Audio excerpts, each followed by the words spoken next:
Legend of the Great Sage. Chapter 1091. Di bawah cahaya matahari yang terik, cahaya dan bayangan saling bersilangan di dalam jurang. N kecil terbang di antara cahaya dan bayangan. Segala macam hal dari masa lalu muncul di dalam hatinya, menimbulkan riak-riak samar.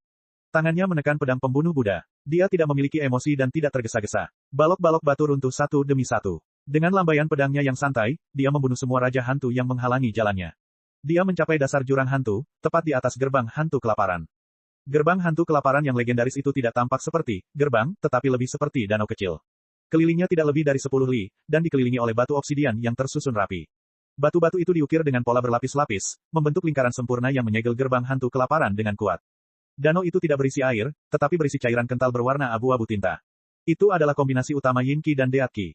Tidak ada riak sedikit pun di permukaan danau, dan tidak ada cahaya atau bayangan yang terlihat. Kedua tetua agung berhenti dan berteriak, "Berhenti. Jika kau berani melangkah lebih dekat, kami akan mendobrak gerbang hantu kelaparan. Bukan hanya kau, tapi seluruh dunia ini akan terkubur bersamamu. Jika kau menghancurkan gerbang hantu kelaparan, seluruh jurang 10.000 hantu akan hancur.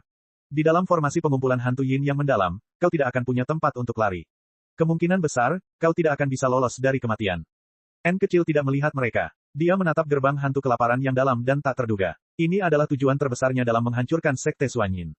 Dia telah memperoleh banyak keuntungan dari dua pertempuran antara biara Chan milik Deva Naga dan Sekte Umbral Yin, tetapi itu bukanlah rencana jangka panjang. Sebagian besar hantu yang dikendalikan oleh Sekte Umbral Yin berasal dari gerbang hantu kelaparan. Selama dia mengendalikan gerbang hantu kelaparan, dia akan memiliki sumber daya yang tak terbatas. Dari apa yang terlihat, wajar saja jika alam hantu kelaparan menganggapnya sebagai musuh besar. Mungkin Bodhisattva tulang putih telah melakukan hal serupa. Kau, siapa kau sebenarnya? Kedua tetua agung itu merasa ngeri. Mendobrak gerbang hantu kelaparan adalah kartu truf terakhir Sekte Xuan Yin. Mereka tidak akan pernah menggunakannya kecuali jika itu adalah masalah hidup dan mati, karena begitu mereka menggunakannya, Sekte Xuan Yin akan hancur total. Itu tidak jauh berbeda dengan kehancuran bersama. Ini adalah rahasia inti Sekte Xuan Yin, dan tidak ada orang luar yang boleh mengetahuinya. Tahukah kamu bahwa gerbang hantu kelaparan ini adalah inti dari formasi konvergensi hantu Yin yang mendalam? Begitu gerbang hantu kelaparan hancur, formasi pengumpulan hantu Yin mendalam secara alami juga akan hancur. N kecil melihat ke sekeliling Raja Hantu dan Iblis Kerangka. Kalian tidak akan bisa melarikan diri. Bahkan jika kalian berhasil bertahan hidup, alam hantu kelaparan bukanlah tempat yang baik. Kedua tetua agung itu terdiam. Dalam 6 jalan reinkarnasi, alam hantu kelaparan adalah salah satu dari 3 alam jahat. Memakan satu sama lain tidak kalah tragisnya dengan alam Asura, tetapi tidak seperti alam Asura, tempat seseorang dapat hidup kembali. Kecuali benar-benar diperlukan, mereka tidak mau terjun ke dalamnya. Bagaimanapun, mereka tetap manusia. Dari awal sampai akhir, dia tampaknya telah memperhitungkan segalanya, yang bahkan lebih mengerikan daripada api putih. Kalau dipikir-pikir lagi, tadi, kalau saja dia tidak memanggil kembali Raja Hantu dan monster-monster kerangka yang selama ini dikejarnya, mereka pasti akan dipaksa ke dalam situasi yang sulit dan tidak punya pilihan selain mengambil risiko menerobos gerbang hantu kelaparan. Jadi ini juga sesuai dengan harapannya. Dia merasakan hawa dingin menjalar di tulang punggungnya. N kecil berkata, "Pergilah, aku akan membiarkanmu hidup. Mengapa kami harus percaya padamu, kecuali kau benar-benar telah menutup formasi pengumpulan hantu Yin yang mendalam?" Baiklah, N kecil tenggelam dalam pikirannya sejenak. Dia mengangguk sedikit dan mengeluarkan cakram formasi. Dengan tekanan lembut, cakram yang berputar cepat itu perlahan berhenti. Matahari di langit perlahan tenggelam, melahap dan membakar semua Raja Hantu sebelum menyatu dengan tubuhnya, membungkusnya dalam api sama di tulang putih yang sangat terang.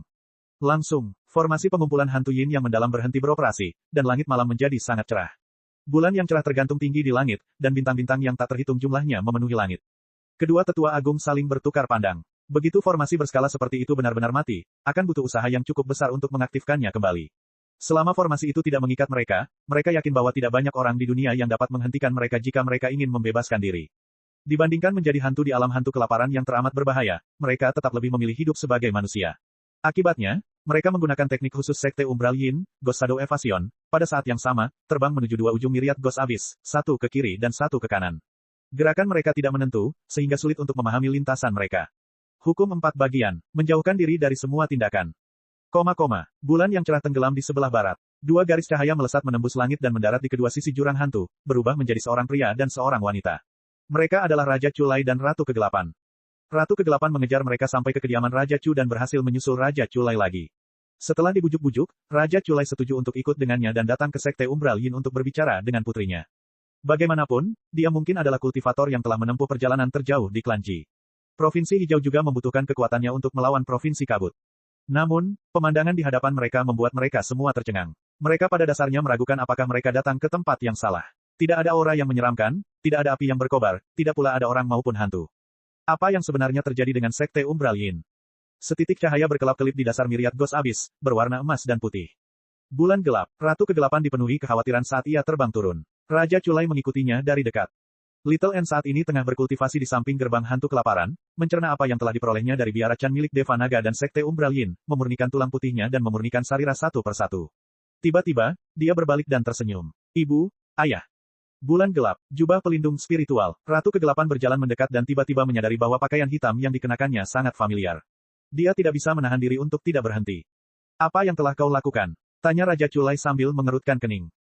Ayah dan ibu, aku sudah menyelidiki kebenarannya. Orang yang berkomplot melawanku saat itu adalah penguasa Sekte Umbral Yin, dan aku sudah membunuhnya. Sekte Umbral Yin bersekongkol dengan alam hantu kelaparan dan ingin membunuhku, tetapi aku juga menghancurkan mereka. Sayangnya, salah satu dari mereka berhasil melarikan diri. N kecil tenang dan rendah hati, tetapi pada akhirnya, dia merasa sedikit menyesal. Tidak peduli seberapa cermat rencananya, sangat sulit untuk membuatnya sempurna. Ketika Ratu Kegelapan dan Raja Culai mendengar itu, mereka seperti mendengar guntur. Mereka terdiam cukup lama. Di paviliun tepi air angin pendengar, langit selalu cerah, tak peduli siang atau malam. Angin sepoi-sepoi bertiup, dan bunga teratai beriak, memenuhi udara dengan keharuman. Gu Yanying tiba di teras luar paviliun dan menggenggam tangannya. Selamat, rekan Northmoon. Namamu telah mengguncang dunia mulai sekarang. Li Qingshan turun dari atas dan mendarat di teras. Dia bertanya, bagaimana keadaan Cheng San? Gu Yanying berkata, nyawanya tidak dalam bahaya, tetapi jiwanya terluka, dan kultivasinya sangat terpengaruh. Dia masih tidak sadarkan diri. Ya, terima kasih. Selama dia baik-baik saja, aku akan mencari cara untuk membantunya memulihkan kultivasinya. Cedera pada jiwanya memang sedikit merepotkan, tetapi bukan tidak mungkin untuk diobati. Li Qingshan tiba di paviliun dengan cepat dan melihat Hua Sengshan berbaring dengan tenang di tempat tidur. Napasnya lemah, tetapi sangat stabil, yang membuatnya berhenti khawatir. Kemudian dia melihat bagaimana dia mencengkeram gagang pedang dengan kuat di tangannya. Dia tidak bisa menahan diri untuk tidak mengerutkan kening. Gu Yanying berkata, dia telah memadatkan embrio pedang, menjadi satu dengan pedang.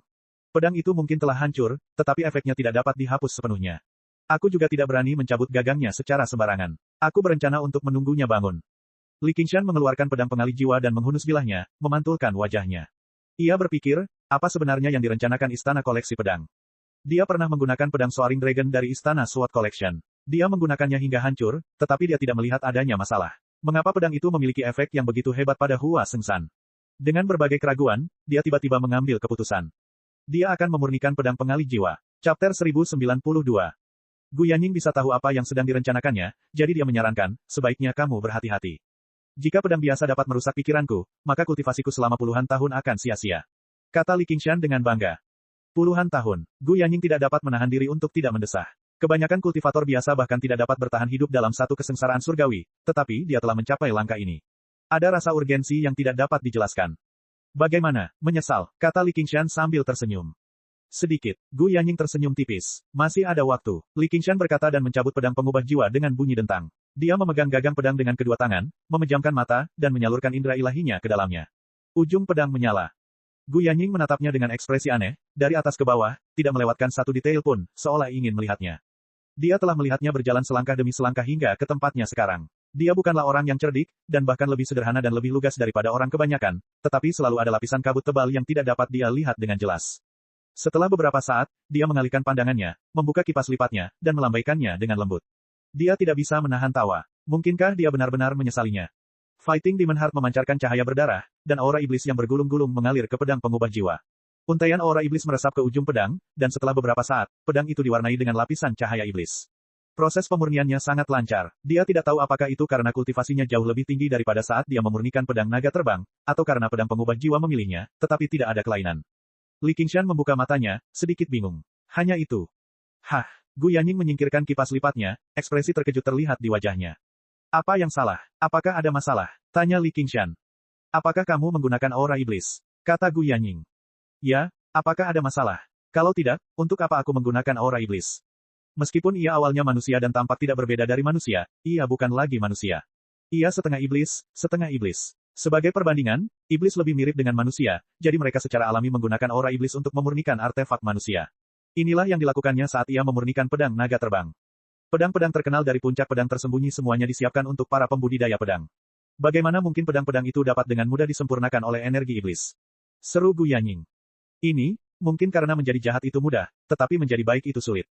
Aku pernah memperoleh pedang naga terbang, dan aku menyempurnakannya menjadi pedang naga iblis. Li Qingshan telah berkultivasi sejak dia masih muda, dan dia telah maju dengan berani dan tekun. Dia telah mengabaikan segala macam konvensi dan akal sehat mengenai jalur kultivasi. Dia tidak pernah memasukkannya ke dalam hati. Penatua naga terbang benar-benar mati karenamu. Mata Gu Yanying berbinar. Dulu, Wyvern Elder adalah bakat luar biasa di antara para ahli Golden Elixir, tetapi dia secara misterius jatuh di tebing pedang es. Bahkan, itu tidak dapat dianggap sebagai kematian, tetapi seolah-olah dia telah langsung terhapus. Itulah awal permusuhanku dengan istana koleksi pedang. Li Qingshan tersenyum. Dia sudah memikirkannya berkali-kali. Jika hal itu tidak terjadi, apakah saudara Niu akan pergi sepagi ini? Coba kupikirkan, sekarang aku paham. Secercah cahaya melintas di mata Gu Yanying. Ia tiba di samping Hua Sengshan dan dengan lembut mengetuk dantiannya, tempat embrio pedang berada. Seutas udara panas menyusup masuk, membungkus embrio pedang. Hua Sengshan tiba-tiba menunjukkan ekspresi kesakitan. Tubuhnya mulai bergetar hebat, dan dalam sekejap mata, pakaiannya basah oleh keringat. Beberapa saat kemudian, Gu Yanying melepaskannya dan mengerutkan kening. Neraka angin panas tidak akan berhasil. Sepertinya aku harus memanggil muridku. Apa yang kamu mengerti? Tanya Li Qingshan. Sekalipun itu artefak misterius, mengubahnya menjadi artefak iblis saja sulit, apalagi menjadi harta misterius.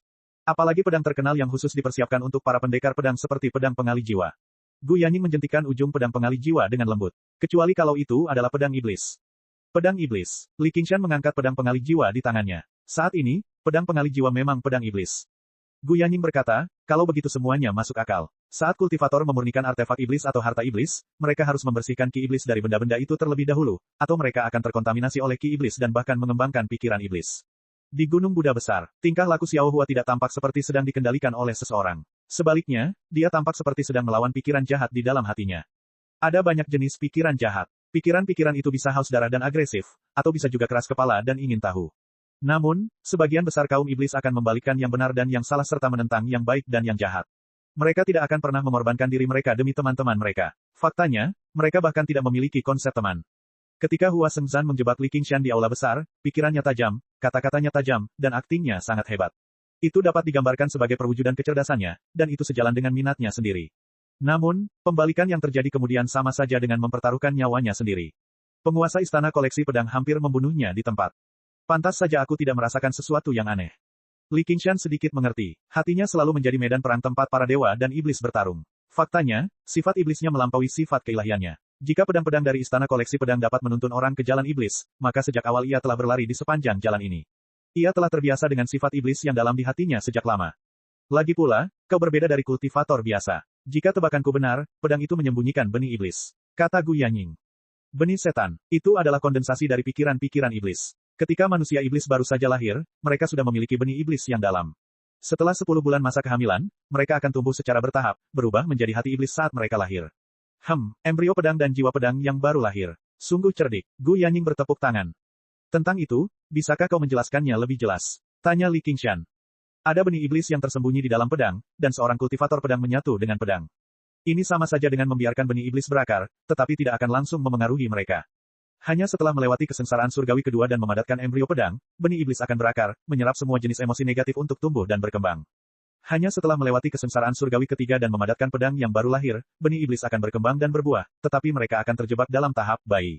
Di permukaan, mereka akan tetap terlihat seperti kultivator pedang, dan semua keterampilan mereka sama, tetapi pikiran mereka telah sepenuhnya terpelintir.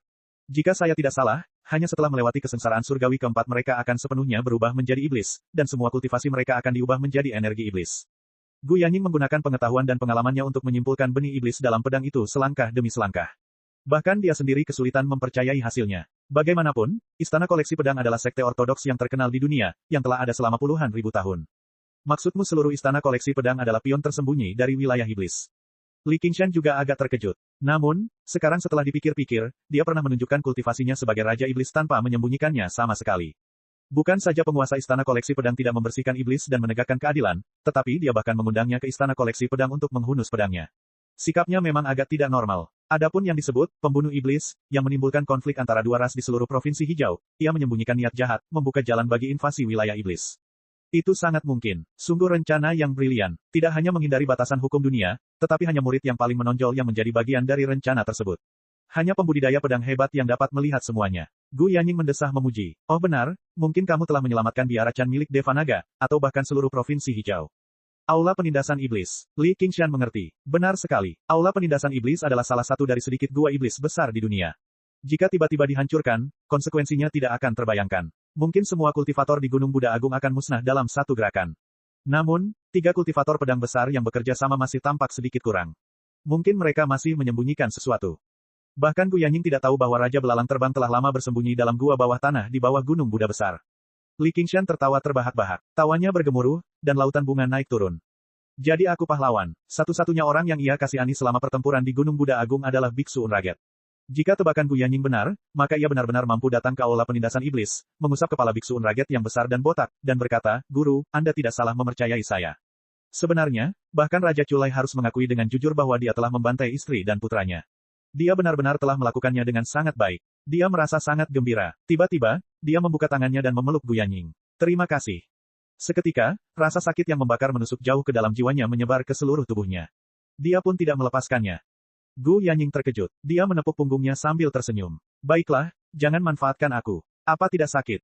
Li Qingshan mencibir dan melepaskannya. Emosinya sedikit berfluktuasi, juga sedikit kecewa. Bahkan setelah bertahun-tahun, dia masih orang yang sama. Namun, dia bukan lagi Li Qingshan di masa lalu. Dia segera menyingkirkan pikirannya yang mengganggu dan berkata dengan tulus, aku berutang satu lagi padamu.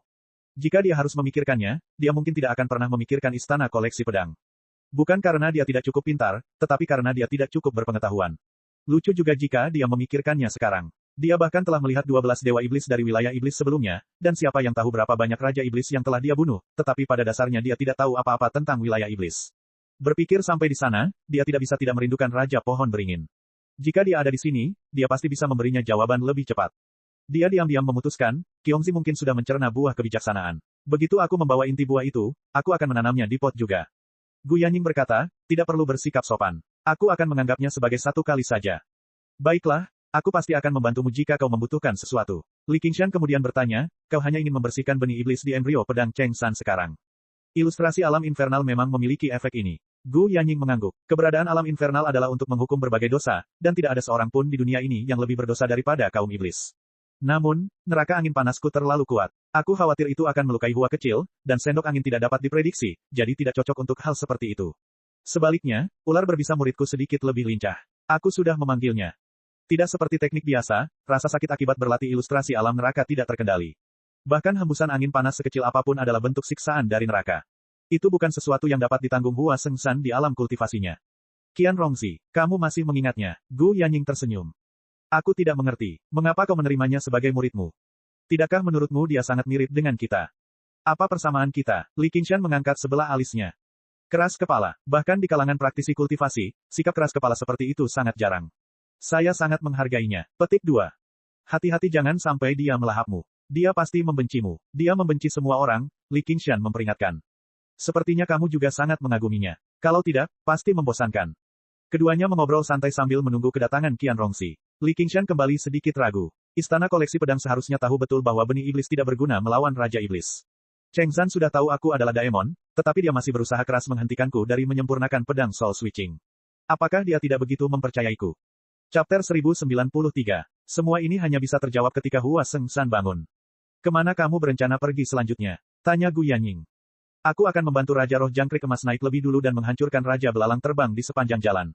Setelah itu, aku akan pergi ke Laut Tinta. Oh benar, aku bahkan mungkin harus mengunjungi istana koleksi pedang dan melenyapkan mereka sekali dan untuk selamanya. Setelah itu, aku harus menemukan cara untuk naik. Li Qingshan mengusap dagunya dan mempertimbangkan jalan di depannya. Apakah kamu harus pergi ke Laut Tinta? Tanya Gu Yanying. Mengapa kamu bertanya? Tanya Li Qingshan. Persis seperti yang kau katakan di Gunung Buddha Besar. Paman bukanlah orang jahat. Gu Yanying menghela napas. Dia telah tinggal di Provinsi Hijau selama bertahun-tahun. Raja Naga Laut itu sombong dan angkuh, tetapi dia selalu memperlakukannya dengan baik. Jika Li Qingshan pergi ke Laut Tinta, pasti akan ada pertempuran sampai mati. Tidak peduli apapun hasilnya, itu bukanlah sesuatu yang ingin dia lihat. Aku tahu, namun saya tidak luput dari hal ini. Li Qingshan menggelengkan kepalanya sambil tersenyum. Dia benar-benar tidak memiliki banyak dendam terhadap Raja Naga Laut. Namun, sejak dia membunuh Mo Yu dan dibunuh oleh Raja Naga, tidak ada jalan kembali. Mereka harus bertarung. Mungkin Anda bisa melakukannya dengan cara lain. Selama kamu tidak pergi ke Lautan Tinta, Paman tidak bisa melakukan apapun padamu. Gu Yanying menatap lautan bunga yang bergelombang. Haha, Raja Naga tidak akan senang mendengarnya. Li Qingshan tertawa. Bagaimana jika aku menggunakan milikmu sebagai gantinya? Gu Yanying berbalik dan menatapnya dengan serius.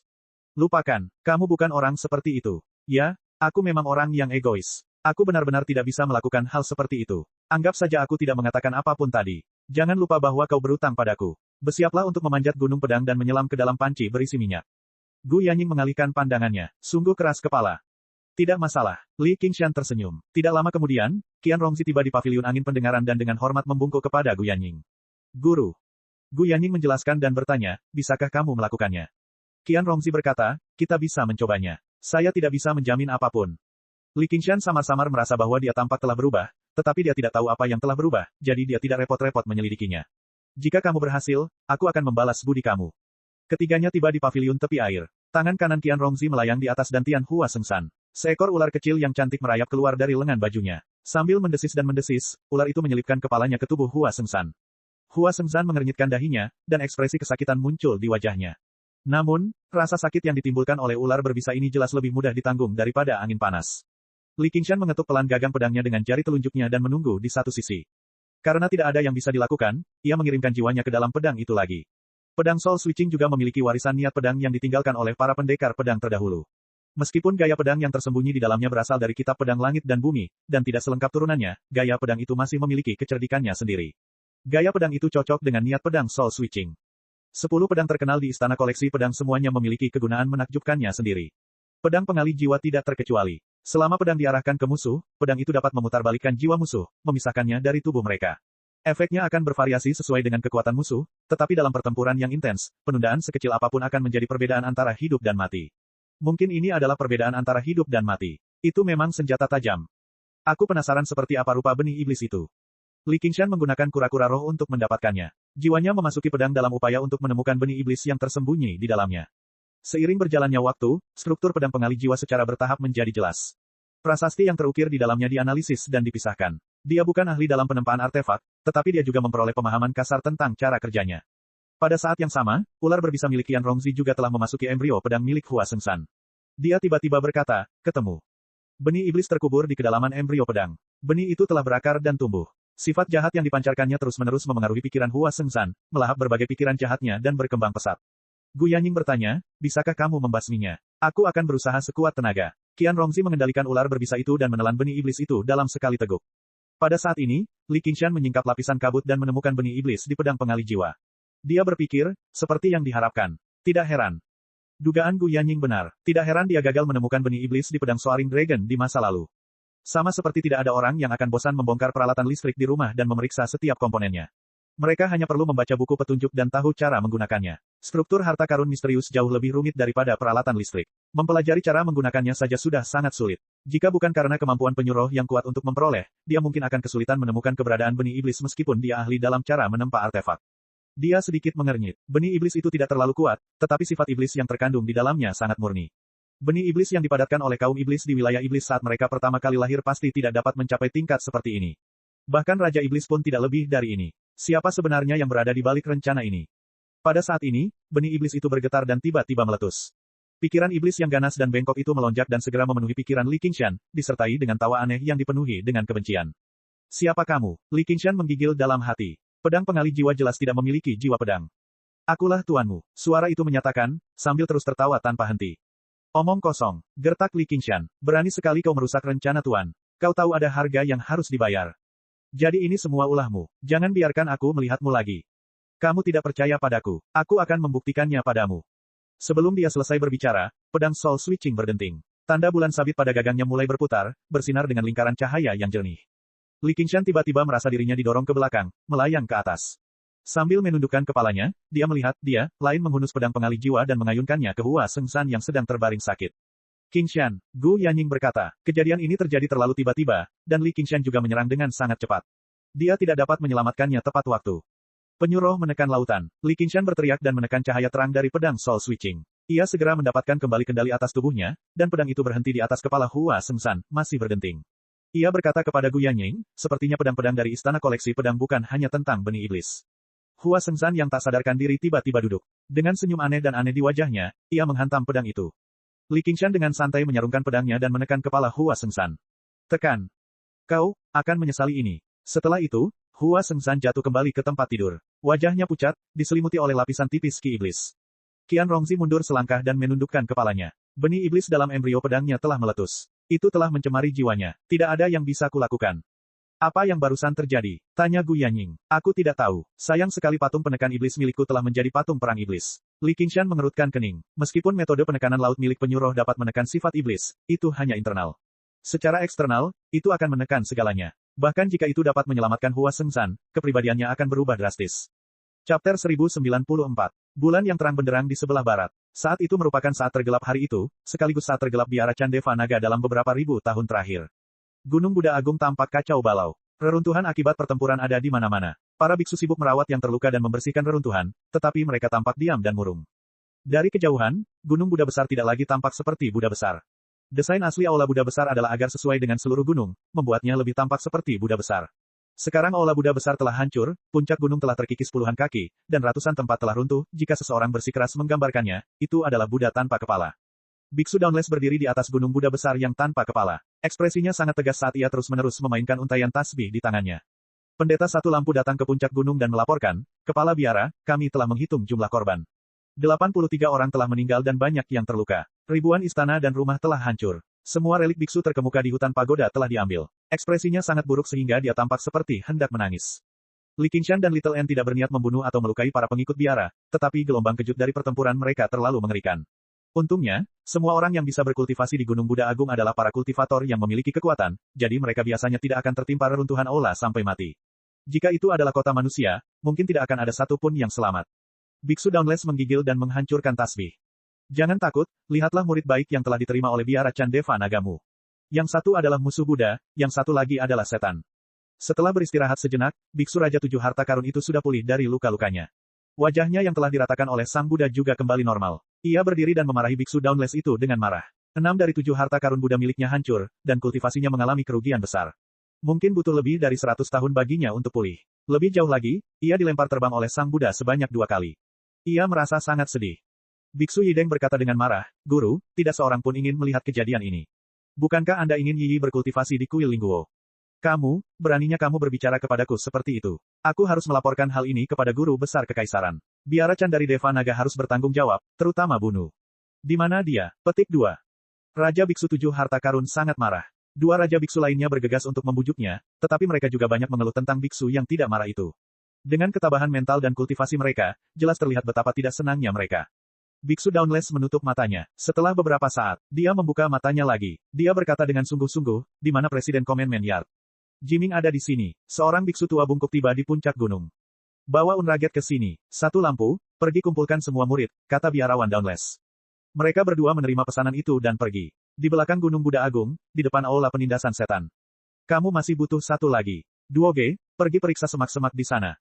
Biksu yang tak marah itu memberi instruksi kepada Duoge saat ia bekerja keras menyatukan kembali tablet hijau itu. Guru, kakak senior, dia. Duoge terbata-bata. Dia telah berkeliaran di luar dan kebetulan melewatkan pertempuran di Gunung Buddha Agung. Ketika dia kembali, yang dia lihat hanyalah kekacauan. Dia samar-samar mendengar bahwa itu ada hubungannya dengan Li Qingshan, jadi dia bergegas kembali ke aula penindasan iblis, hanya untuk diperintahkan oleh biksu yang tidak marah untuk mencari batu di mana-mana. Hentikan omong kosongmu, kata biksu yang tak marah itu. Duoge tidak berdaya, yang bisa dilakukannya hanyalah terus mencari di antara semak-semak. Tablet di aula Demon Suppression hanyalah batu hijau besar biasa. Setelah menghancurkannya, tidak ada bedanya dengan batu biasa. Dia hanya bisa membedakannya berdasarkan bentuk dan warnanya. Tiba-tiba, dia merasakan beberapa kehadiran mendekat. Dia tidak dapat menahan diri untuk tidak berdiri tegak, hanya untuk melihat Jiming Chan Master berjalan mendekat dengan 4 murid. Dia bahkan membawa rantai besar berwarna gelap yang bersinar dengan cahaya. Itu adalah harta karun Buddha. Keempat murid Commandment Yard semuanya telah mengalami kesengsaraan surgawi pertama, namun mereka harus bekerja sama untuk mengangkat rantai itu. Guru Jiming Chan, Duoge terkejut. Rantai itu adalah harta karun dari Commandment Yard. Namanya adalah Setfot. Tidak hanya beratnya ribuan kilogram, tetapi juga dapat menyegel kultivasi seseorang. Biksu Unraget bahkan bercanda menyuruhnya untuk mencobanya di Commandment Yard. Dia akhirnya sampai, kata Biksu Unraget itu lembut sambil menempa kembali tablet di tangannya. Mohon maaf atas pelanggaran yang telah dilakukan, Paman Senior Unraging. Jiming Chan Master menyatukan kedua telapak tangannya. Biksu yang tidak marah itu berdiri dan menancapkan tablet yang hilang itu dengan kuat di depan aula Demon Suppression. Dia berbalik dan mengulurkan tangannya. Ayo. Pasang belenggu, kata Jiming Chan Master. Keempat murid dari Commandment Yard mendekat dengan hati-hati dan melepaskan belenggu dengan susah payah, mencengkeram tangan dan leher Biksu Unraget. Tuan, Duoge bergegas mendekat. Teruslah melihat, kata biksu yang tidak marah itu. Duoge berhenti. Kunci, teriak Jiming Chan Master. Dengan suara retakan, belenggu itu tertutup rapat, terkunci dengan sempurna. Bahu biksu yang tidak marah itu merosot sebelum menegakkannya lagi. Kakinya terbenam ke dalam tanah, dan di bawah pengawalan para murid dari halaman perintah, ia mendaki Gunung Buddha Agung. Aku tidak melihat. Duoge mengejar biksu yang tidak marah itu.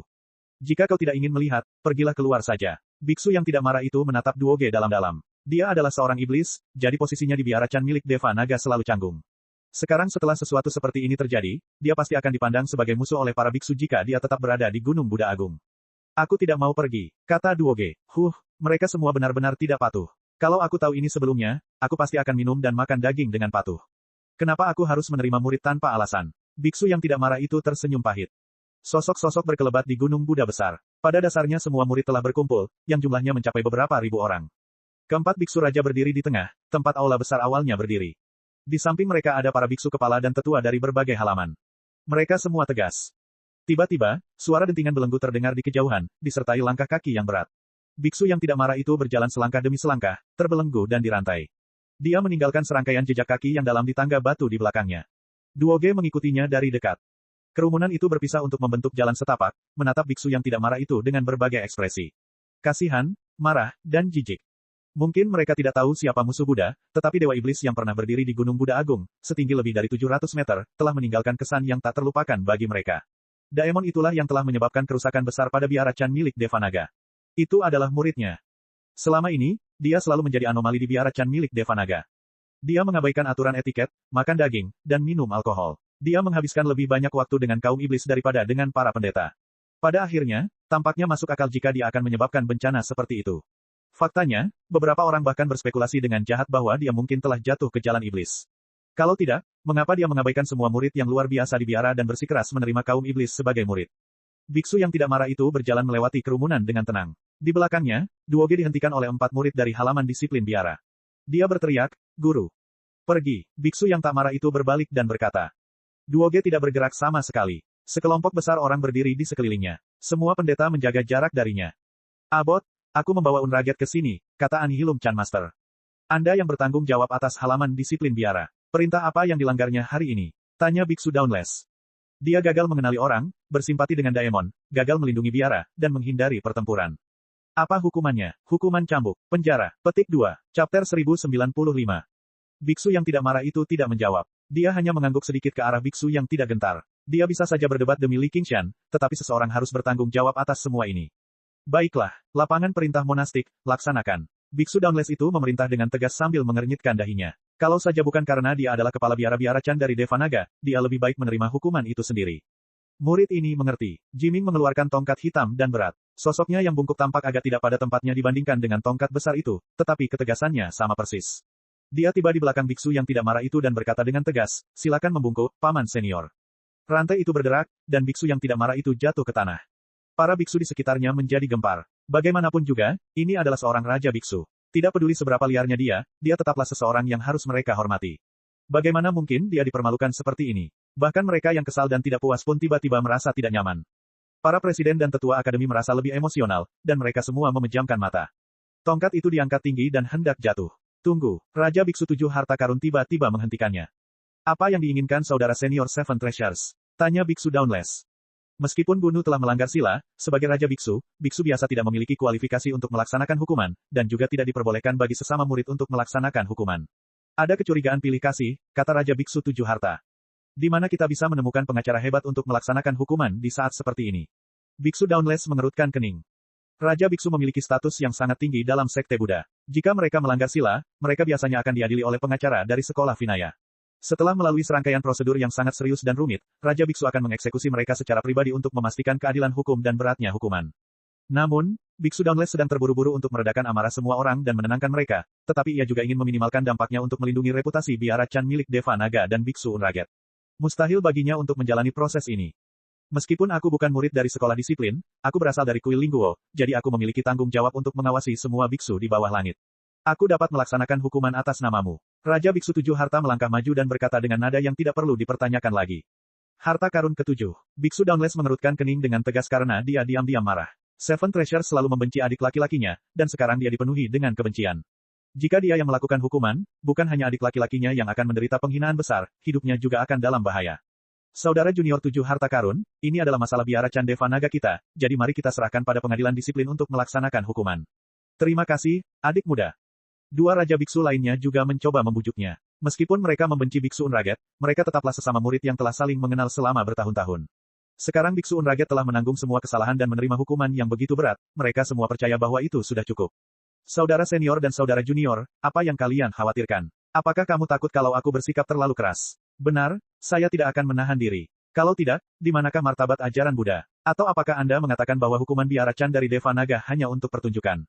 Raja Biksu Tujuh Harta Karun tidak mundur sama sekali. Ada sedikit kebencian dalam sikapnya yang bermartabat. Silakan jalani hukumanmu, saudara senior Tujuh Harta Karun. Biksu yang tidak marah yang telah terdiam untuk waktu yang sangat lama tiba-tiba berkata. Sang Biksu Dauntless mendesah panjang. Raja Biksu Tujuh Harta Karun menyambar tongkat hukuman dari tangan Guru Jiming Chan dan bertanya, berapa kali? 3000, kata Guru Zen Annihilation. Dalam agama Buddha ada pepatah yang berbunyi, 3000 dunia, sehingga hukuman cambuk yang paling banyak jumlahnya adalah 3000. Lebih jauh lagi, ada hukuman yang lebih berat lagi, seperti melumpuhkan kultivasi mereka, mengusir mereka dari agama Buddha, atau bahkan membunuh mereka secara langsung. Agama Buddha selalu bersifat baik hati. Para biksu yang melanggar sila jarang dihukum mati. Sebagian besar dari mereka akan dihukum cambuk. Sekalipun orang yang dicambuk sudah diambang kematian, mereka tidak akan pernah berhenti. Kau sudah luar biasa baik hati. Biksu Raja Tujuh Harta Karun menimbang tongkat hukuman di tangannya dan berkata dengan dingin, adik junior Unraging, aku sudah mengatakan bahwa aku tidak akan menahan diri. Sudah kukatakan sebelumnya, aku tidak akan menahan diri. Hidup atau matimu akan tergantung pada kemauan Buddha. Amitabha, biksu yang tidak marah itu menyatukan kedua telapak tangannya dan memanggil nama Sang Buddha dengan lembut. Ia tersenyum. Kalau begitu, aku akan berterima kasih kepadamu terlebih dahulu, saudara senior, karena telah mengirimku ke surga lebih cepat.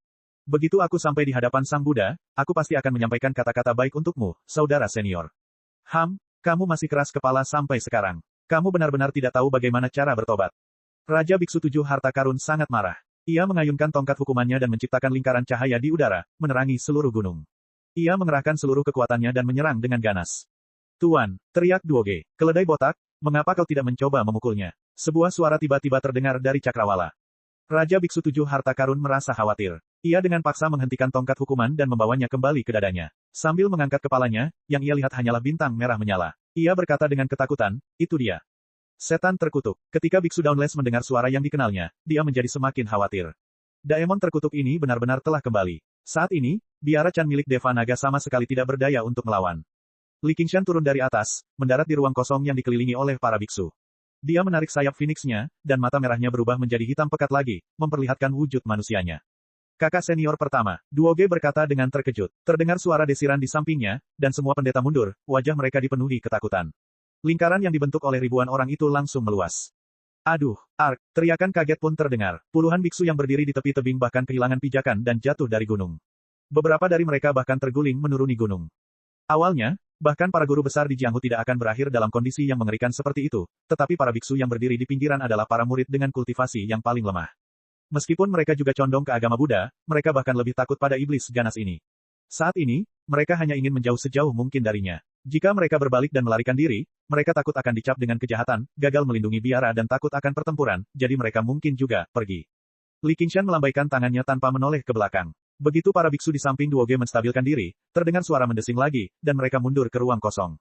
Duoge menoleh ke belakang dengan heran. Dia jelas tidak merasakan angin sepoi-sepoi. Dia pada dasarnya mengira, kakak senior pertama, ini telah mempelajari semacam keterampilan ilahi yang dapat membuat orang mundur tanpa terlihat. Li Qingshan menunjuk ke arah biksu Raja Tujuh Harta Karun. Keledai botak, jika kau menyentuh sehelai rambut pun darinya, aku akan memenggal kepala botakmu dan menendangnya seperti bola. Kau, bahkan Raja Biksu Tujuh Harta Karun pun tak kuasa menahan diri untuk mundur selangkah, mendekati Biksu Dauntless dan yang lainnya. Murid terkutuk, biksu yang tidak marah itu berbalik dan berteriak. Maaf, Tuan, itu kecelakaan. Li Qingshan melangkah maju dan mengusap kepala biksu yang tidak marah itu. Dia tertawa keras. Apa yang kau lakukan di tanah? Dan kau bahkan memakai barang-barang ini. Ayo. Aku akan membantumu berdiri. Jangan bilang aku tidak setia sebagai murid. Dengan tarikan lembut, dia melepaskan belenggu dengan tangannya dan pergi untuk membantu biksu yang tidak marah itu berdiri lagi. Pergilah. Untuk apa kamu kembali? Bukankah kau sudah cukup menyakitiku? Biksu yang tidak marah itu tidak tahu bagaimana harus bereaksi. Dia pada dasarnya tidak tahu bagaimana harus bereaksi. Dia menggunakan segala yang dimilikinya untuk mencegah Li Qingshan membantunya berdiri. Jangan terlalu memaksa. Di desa kami, Anda hanya mencoba memeras orang-orang seperti ini. Lupakan saja, mari kita serius. Aku datang kali ini untuk meminta bantuanmu, untuk menyelamatkan temanku, dan untuk memberitahumu perbuatan baik apa yang telah kulakukan. Seperti halnya perbuatan baik yang perlu diingat, biara Chan Deva Naga harus bersiap mendirikan monumen untukku. Hahaha. Petik 2. Chapter 1096. Li Qingshan berhenti tersenyum dan menoleh. Terlalu jauh. Atau kau ingin dipermalukan? Sambil berkata demikian, dia berjalan menuju biarawan Dauntless. Semua Raja Biksu bersikap seolah-olah mereka sedang menghadapi musuh besar, siap bertarung sampai mati, tetapi mereka semua tahu bahwa mereka bukanlah lawannya. Biksu Dauntless meratap dalam hati, jangan bilang surga benar-benar ingin menghancurkan biara kita. King Shan, biksu yang tidak marah itu melompat dan menangkap Li Qingshan. Apakah kau benar-benar ingin menjadikanku seorang pengkhianat? Baiklah, aku tidak datang untuk bertarung. Aku hanya datang untuk memberitahumu, guru. Kau tidak mengecewakan Chan Naga. Jika ada yang ingin kau dihukum lagi, silakan tampar mulutnya. Muridmu akan mendukungmu. Maksud Anda, biksu yang tidak marah itu bingung. Apapun yang terjadi, kematian para murid itu ada hubungannya dengan dia, apalagi kehancuran yang lain. Tindakannya tidak hanya mengecewakan biara. Dia pada dasarnya dapat didaftar sebagai penjahat yang paling dicari. Adapun Little N, itu sudah jelas. Dua kata, musuh Sang Buddha, sudah cukup untuk mewakili segalanya. Pada saat ini, embusan angin malam bertiup mendekat. Tuan-tuan, kalian mungkin masih belum mengerti mengapa King Shan sampai mengungkap identitasnya di aula besar dan membahayakan dirinya hanya untuk membunuh selir Ming. Itulah alasannya. Tolong selamatkan dia, Tuan yang tidak marah. Gu Yanying turun dari atas bersama Hua Sengshan, menempatkan Hua Sengshan di hadapan Biksu Unraget. Demonisasi. Biksu yang tidak marah itu terkejut. Dia menekan tangannya ke dada Hua Sengshan dan merasakan bahwa dia dengan cepat berubah dari manusia menjadi manusia iblis. Sebagian ki spiritualnya telah menjadi ki iblis, jadi dia menggunakan patung penekan iblis dengan tergesa-gesa untuk menekan ki iblis sebelum masuk lebih dalam untuk menekan sifat iblis yang melonjak. Apa yang kau lakukan? Tanya Biksu Dauntless. Li Qingshan mengabaikannya, berjongkok di samping biksu yang tak marah itu. Guru, Anda bisa menyelamatkan saya, kan? Aku tidak bisa menyelamatkanmu, tapi tidak bisakah aku menyelamatkan orang lain? Kata biksu yang tidak marah itu. Tubuh Hua Sengshan bergetar, dan ki iblisnya menipis. Dia merasa damai. Baguslah. Li Qingshan akhirnya merasa lega. Abbot Dauntless, jika obsesimu terlalu dalam, kau tidak akan bisa melihat kebenaran masalahnya. Hal ini bukan saja berdampak langsung pada kelangsungan hidup biara Chan Devanaga, tetapi juga berdampak langsung pada kelangsungan hidup biara itu sendiri. Ini menyangkut kehidupan dan kematian miliaran orang di Kingsu. Tenanglah dan dengarkan apa yang ingin kukatakan. Terserah padamu, percaya atau tidak.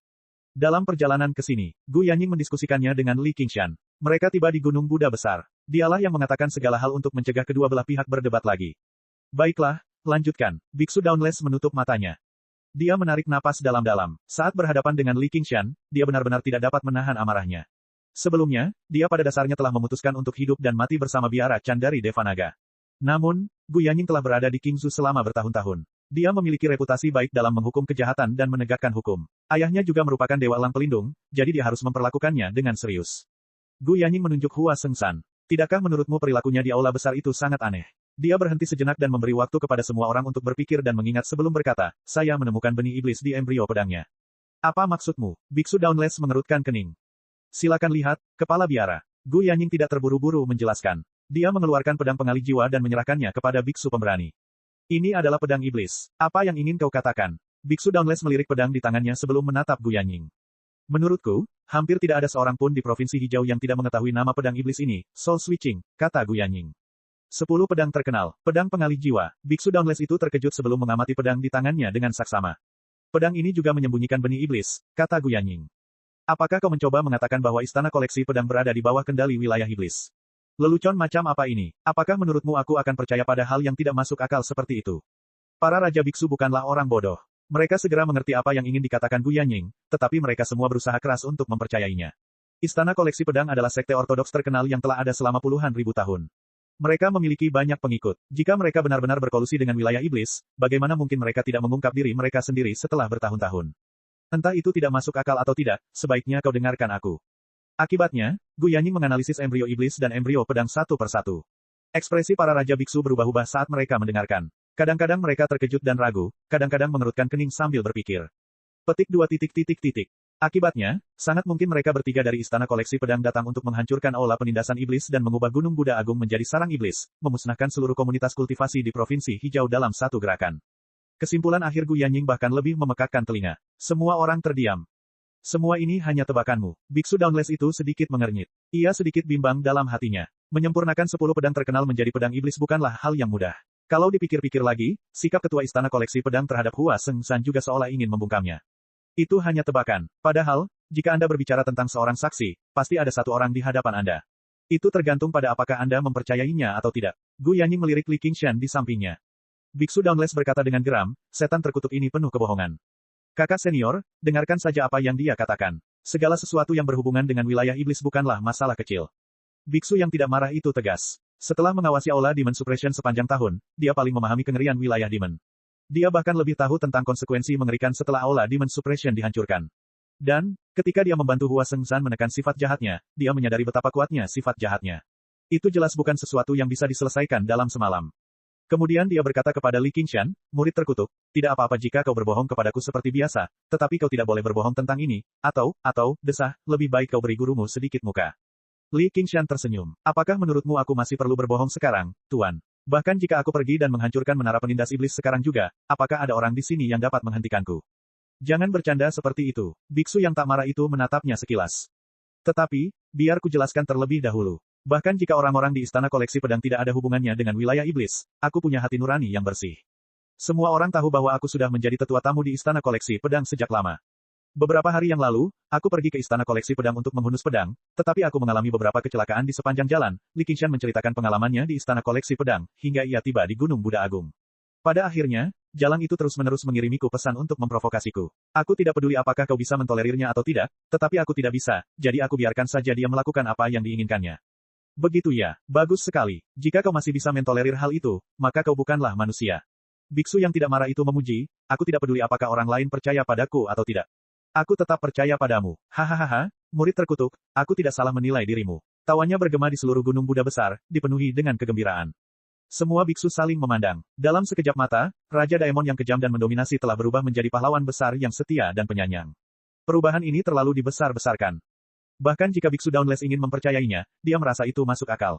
Itu menjelaskan semua yang terjadi di aula besar dengan sangat baik. Tiba-tiba, dia memikirkan sesuatu dan mengeluarkan cincin Sumeru dari lengan bajunya. Itu adalah cincin Sumeru milik Master of the Sword Collection Palace. Saat itu, Li Qingshan telah membunuh Master Istana Koleksi Pedang dalam satu gerakan sebelum pergi menyelamatkan Little N. Dia tidak punya waktu untuk peduli dengan detail-detail kecil ini, jadi dia meninggalkan cincin Sumeru di Gunung Buddha Besar. Biksu Dauntless awalnya ingin mengembalikannya ke Istana Koleksi Pedang, tetapi dia tiba-tiba teringat tidak ada satu pun tanduk sisi yang dapat diidentifikasi.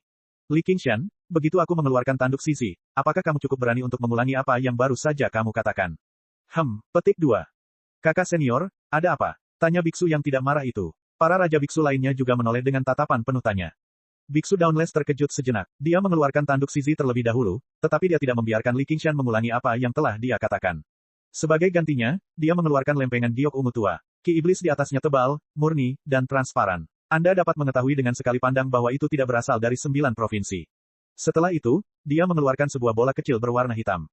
Bola ranjau darat. Tidak heran, kepala biara Dauntless, mungkin ada lebih dari satu di sana. Gu Yanning mengenali bola hitam itu dengan sekali pandang. Itu adalah harta karun tertinggi dari aliran Mohisme, bola ranjau darat. Hanya Grandmaster besar dari aliran Mohisme yang bisa memurnikannya. Bola itu dikenal karena kekuatannya yang luar biasa, dikenal memiliki kekuatan untuk meledakkan kelahiran jiwa, dan memiliki persyaratan yang sangat rendah pada kultivasi penggunanya. Akan tetapi, meskipun cukup kuat, ia tidak membedakan antara kawan atau lawan, dan membunuh semua orang. Para pembudidaya biasa akan mencari kematian jika mereka mencoba menggunakannya. Pertarungan antara para kultivator hebat dapat berubah kapan saja, jadi sangat sulit digunakan. Oleh karena itu, biasanya bola ini hanya digunakan saat menyerang formasi sekte, itulah sebabnya bola ini disebut bola ranjau darat. Biksu Dauntless itu tegas. Dia mengangguk sedikit. Jumlah mereka lebih dari 30 orang. Para raja biksu saling memandang. Para pembudidaya pedang di istana koleksi pedang terkenal karena tidak bergantung pada benda-benda eksternal, jadi mengapa mereka memiliki begitu banyak bola ranjau darat? Dan, bola ranjau darat telah dimonopoli oleh aliran Mohisme, jadi harganya sangat mahal. Salah satunya dapat ditukar dengan harta karun misterius. Biksu yang tidak marah itu merasakan ketakutan yang tak kunjung hilang. Aula penindasan iblis sangat kuat, tetapi tidak dapat menahan serangan seperti itu. Gu Yanning menghela napas sambil tersenyum. Sepertinya kamu benar-benar telah merencanakannya selama bertahun-tahun. Aku tidak pernah menyangka rencana itu akan hancur karena sebuah kecelakaan pada akhirnya. Apa yang tercatat di slip giok itu? Salinan kitab suci pedang Raja Iblis. Biksu Dauntless itu mendesah panjang. Jelas, ini adalah metode kultivasi yang hanya bisa dipraktikkan oleh para kultivator iblis. Meskipun ia dapat menjelaskannya karena penguasa istana koleksi pedang memperolehnya secara kebetulan, hanya demi mempelajarinya dan mengumpulkan bola ranjau darat, mungkin saja ia memiliki kegunaan lain. Akan tetapi, selain kedua benda tersebut, masih banyak lagi benda-benda lain di dalam cincin Sumeru, yang semuanya membuktikan hubungan penguasa istana koleksi pedang dengan wilayah iblis. Kebenaran dari masalah ini sejelas kutu di kepala orang botak. Apakah aku masih perlu mengulang apa yang baru saja kukatakan? Tanya Li Qingshan. Tidak perlu. Biksu Dauntless melambaikan tangannya tanpa daya. Dia tidak tahu harus berkata apa. Dilihat dari penampilannya, Li Qingshan malah menyelamatkan biara. Jika istana koleksi pedang benar-benar membuka gua iblis, para kultivator hebat mungkin memiliki kesempatan untuk bertahan hidup, tetapi beberapa ribu murid pasti akan mati. Namun, mustahil baginya untuk berterima kasih kepada Li Qingshan. Ia tersenyum getir. Ternyata, mereka benar-benar mengundang penghinaan bagi diri mereka sendiri dan hampir membuat kesalahan besar. Jika ia benar-benar menekan dan membunuh Li Qingshan dan membiarkan penguasa istana koleksi pedang itu bebas, konsekuensinya tidak akan terpikirkan. Biksu yang tidak marah itu mencoba membujuknya. Tidak perlu menyalahkan dirimu sendiri, saudara senior. Itu semua karena rencana istana koleksi pedang terlalu dalam. Kami tidak pernah menduganya sejak awal.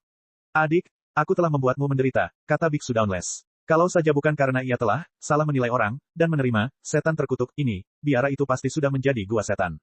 Tidak apa-apa, aku sudah memaafkanmu. Li Qingshan tersenyum. Pukulan itu cukup memuaskan. Li Qingshan, aku bisa berterima kasih padamu, tetapi kehendak tunggal tetaplah musuh agama Buddha. Kata Biksu Dauntless dengan tegas. Hanya dengan menyingkirkan Sarira dari biksu terkemuka di masa lalu sudah cukup baginya untuk melupakannya.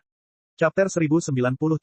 Para biksu yang menyaksikan semuanya menjadi tenang dan saling memandang. Dengan kata lain, biara Chan milik Deva Naga sebenarnya telah diselamatkan oleh Daemon ini setelah hampir menghadapi bencana besar. Mereka tidak dapat tidak memikirkan Raja Roh Jangkrik Emas dari masa lalu yang sangat lama. Biksu yang tak marah itu tersenyum lagi, mengabdikan dirinya untuk menyelamatkan Hua Sengshan. Biksu Dauntless berkata dengan tegas, Li Qingshan, kau mungkin telah menyelamatkan biara Chan milik Deva Naga, tetapi kontribusimu tidak dapat menebus kesalahanmu. Kau harus bertanggung jawab atas berbagai kerusakan, apalagi fakta bahwa kau telah menyembunyikan identitasmu sebagai Daemon dan menipu guru serta leluhurmu. Kejahatanmu tidak dapat dimaafkan. Mulai hari ini, biara Chan dari Deva Naga akan secara resmi mengeluarkan Li Qingshan dari biara dan mengambil kembali semua metode kultivasinya. Apakah Anda punya sesuatu untuk dikatakan? Apapun yang kamu mau. Li Qingshan mengangkat bahu. Dia hanya bersikap sopan. Dia bahkan bukan murid resmi biara Chan dari Deva Naga, dan patung perang iblis adalah metode kultivasi iblis sejati. Itu sama sekali bukan metode kultivasi biara. Pada saat ini, prasasti elang di pinggang Gu Yanying berkelebat. Dia merasa agak aneh, jadi dia menekannya dengan lembut dan mendengarkan sesuatu dengan saksama. Bahkan dia yang selalu anggun dan tenang pun terkejut. Dia melirik Li Qingshan dengan aneh sebelum menatap Raja Biksu dengan senyum tipis. Ada apa? Tanya Li Qingshan. Saya baru saja menerima berita bahwa Sekte Umbral Yin telah dihancurkan, kata Gu Yanying.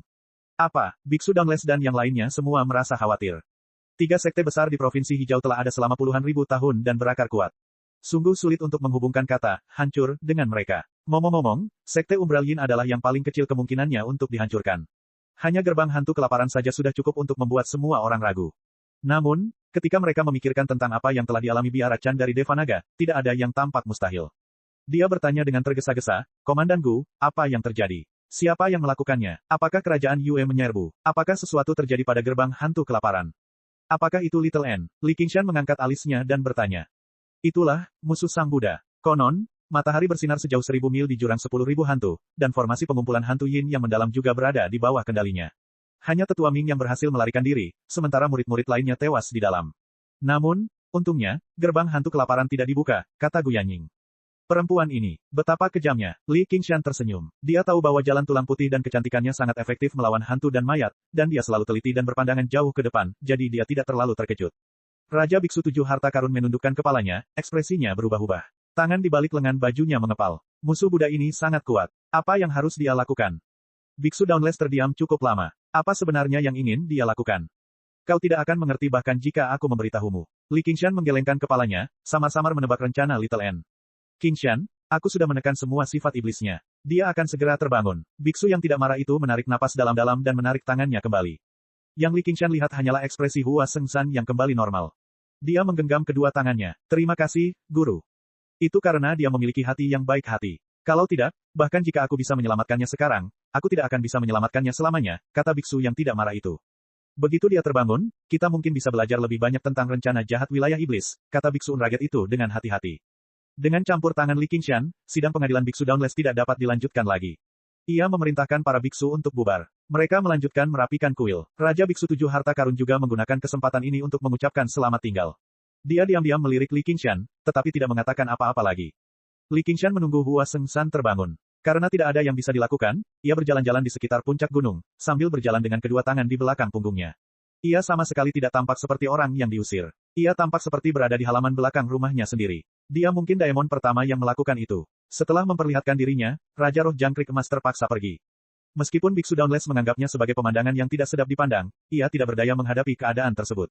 Melawannya saat ini jelas bukan keputusan yang bijaksana, dan ia baru saja menyelamatkan biara Chan milik Deva Naga demi warisan dan perkembangan biara tersebut.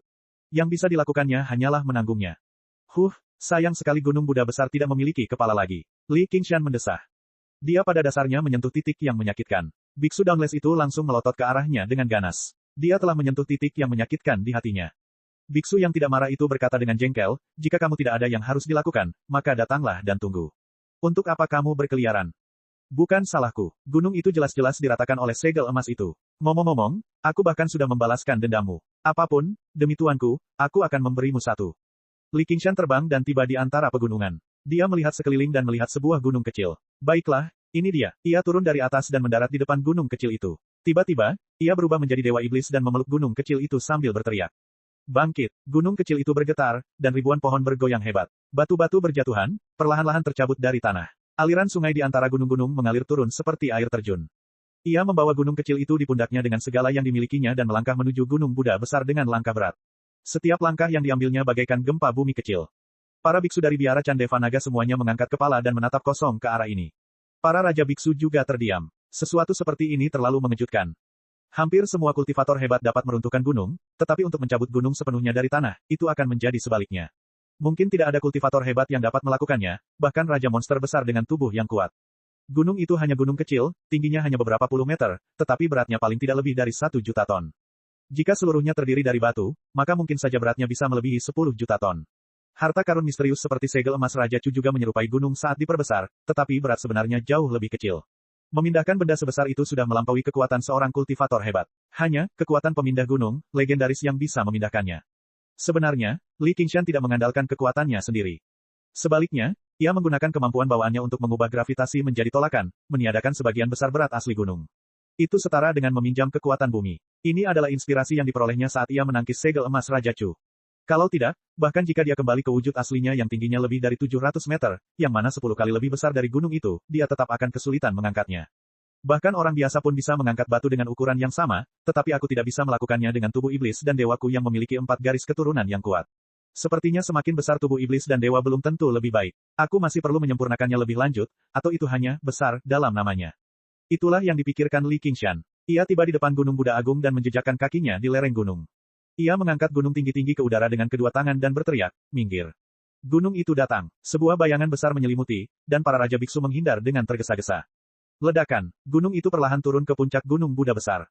Tidak buruk. Li Qingshan mengusap dagunya dan memeriksanya sejenak, lalu mengangguk puas. Tidak perlu menghabiskan jutaan tahun untuk mengumpulkan kekuatan kehendak. Kekuatan gerakan ini tampaknya tidak lebih lemah dari segel emas Raja Chu. Meskipun tidak dapat digunakan untuk menghancurkan orang, itu pasti dapat digunakan untuk menghancurkan gunung. Dengan gunung sekecil itu yang runtuh, mari kita lihat apakah formasi penjaga gunung dapat menahannya. Gravitasi, kemampuan bawaan yang pada awalnya tampak tidak begitu berharga ini perlahan-lahan menunjukkan kekuatan yang mengejutkan. Mungkin sudah saatnya untuk mengubah namanya. Chapter 1098. Setelah melalui serangkaian pertimbangan yang matang, menggabungkan berbagai pengetahuan dari kehidupan masa lalunya, dan melepaskan warisan budayanya yang mendalam, Li Qingshan memutuskan untuk mengubah nama menjadi Medan Gaya Bumi. Ya, saya hanya mengubah satu kata, tetapi itu membuat seluruh kemampuan tampak jauh lebih mengesankan. Saya benar-benar jenius dalam memberi nama sesuatu. Li Qingshan, biksu Dauntless itu meraung marah ke langit. Ternyata, meskipun Li Qingshan telah menekan kepala Gunung Buddha besar, getaran hebat itu telah meruntuhkan banyak bangunan. Dibandingkan dengan itu, beberapa aula yang telah diratakan olehnya tidak ada apa-apanya. Dan, medan gaya bumi yang terbuka membuat semua reruntuhan dan sisa-sisanya berterbangan ke udara. Bahkan ada beberapa ratus biksu yang melayang di udara, melambaikan tangan dan kaki mereka sambil berteriak. Tidak perlu berterima kasih padaku. Itu hanya sesuatu yang terjadi begitu saja. Li Qingshan melambaikan tangannya dengan murah hati. Qingshan, hentikan kemampuanmu, teriak biksu yang tak marah itu. Oh, baru pada saat itulah Li Qingshan menyadari, debu menari-nari di sekelilingnya. Seperti bagaimana, semua kehidupan seperti semut, ia benar-benar mengalaminya. Perbedaan kekuatan antara dirinya dan para biksu yang bahkan belum mengalami kesengsaraan surgawi itu bahkan lebih besar daripada perbedaan antara seekor semut dan manusia. Maaf, aku tidak menyadarinya. Alhasil, dia menghentikan kemampuan bawaannya. Ark, dalam serangkaian teriakan, beberapa ratus pendeta tiba-tiba terjatuh, merasakan gravitasi yang ada di mana-mana lagi. Hah, hal seperti itu tidak sering terjadi, kata Li Qingshan. Gu Yanying membuka kipas lipat gioknya dan melambaikannya dengan santai. Hembusan angin kencang bertiup keluar, membelah menjadi 100 dan mengangkat semua biksu. Akan tetapi, sebelum para pendeta itu sempat mengatur napas, sisa-sisa jasad yang tak terhitung jumlahnya berjatuhan dengan kejam dari atas. Li Qingshan membentangkan sayap anginnya yang membentang hingga beberapa ribu meter. Dengan kepakan lembut, langit yang penuh dengan sisa-sisa terpencar oleh hembusan angin yang kencang. Baiklah, aku sudah menyelamatkanmu dari kesulitan membersihkan lagi. Kau seharusnya sudah puas sekarang, kan? Biksu Dauntless melihat bahwa biara Chan milik Devanaga yang dipenuhi aula telah menjadi tandus.